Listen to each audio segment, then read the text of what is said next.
Today is about more than performance metrics or awards. It's about impact. Over the past year, our cath lab has continued to grow in volume, in complexity, and in reputation.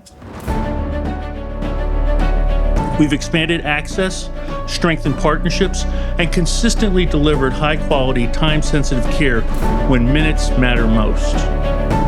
But behind every door-to-balloon time, quality benchmark, and every recognition we've earned, there is a person and a family, a life interrupted and then restored. Something ain't right. I got to call 911. I said, I think I may be having a heart attack. I threw up. I was sweating. I had pain under my arm, but my armpits was killing me. It was a extraordinary pain.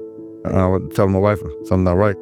Could hear the sirens as we were driving to the emergency room, but I was unaware. I was trying to talk. My speech was not coming out like it should come out. And when I got to the emergency room, they were working fast. I ended up throwing up again. And then that's when the lady told me I was having a heart attack. I had been on my bike that Saturday, and that I had been separated from my group, and that I had collapsed with a heart attack somewhere on the road in Southern Maryland. So I went to urgent care. They put AKG on me. Then doctor come running and say, "You're having a heart attack." I was airlifted via helicopter to MedStar Southern Maryland, where they admitted me to the emergency room and ultimately the intensive care unit. They put me in an ambulance, brought me over here to MedStar Southern Maryland. The true measure of a cardiovascular program is not simply procedural excellence. It's the ability to respond with urgency, precision, and compassion, often on someone's worst day, and change their trajectory to their future. What is door-to-balloon time for the patients? It is a metric when the patient arrives into the ER until we fix the problem. And the goal is for 90 minutes. That's a benchmark that we shoot for. Here at Southern Maryland, we had a case over the weekend that we did door-to-balloon time in 16 minutes, which is like unheard of. Take us back to the day it happened, Gloria. What did you feel? I started feeling really tired. Couldn't understand why my stomach started getting upset. I was sweating, I was weak, and couldn't really move myself. I passed out. And when I came back to, he had already made the call. And EMS was there, and it was at that time that I started having really bad chest pains.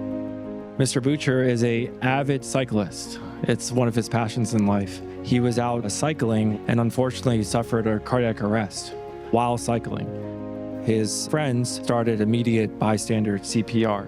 That immediate action of performing CPR 100% helped save his life.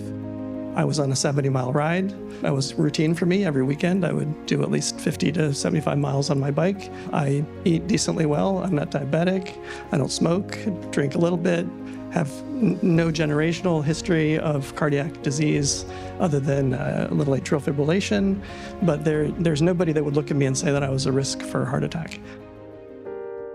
I was worried that I might be a little too emotional for this, but one of the people that was there in the ICU was tasked with addressing the problem with my wedding ring. That I was so swollen in the ICU, they were going to have to cut it off. And someone there in the ICU worked apparently all night to try to get it off my finger and succeeded. And so I thought with just a little bit of a celebratory moment here that I would put it on for the first time since my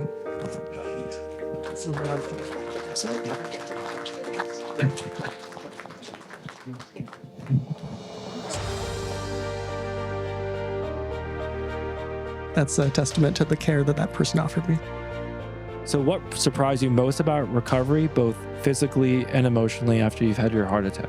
For me, it was all about having a goal. I had my heart attack when I was 57, and so that leaves a lot of time to fix things and change things. And so I think just by really having good conversations with good medical providers, they broaden my sense of what health really is. You get a different perspective on life when you're laying on a gurney and the doctor comes in and tell you have a heart attack. You all have given me this very wonderful, amazing gift to keep going. Programs do not save lives, people do.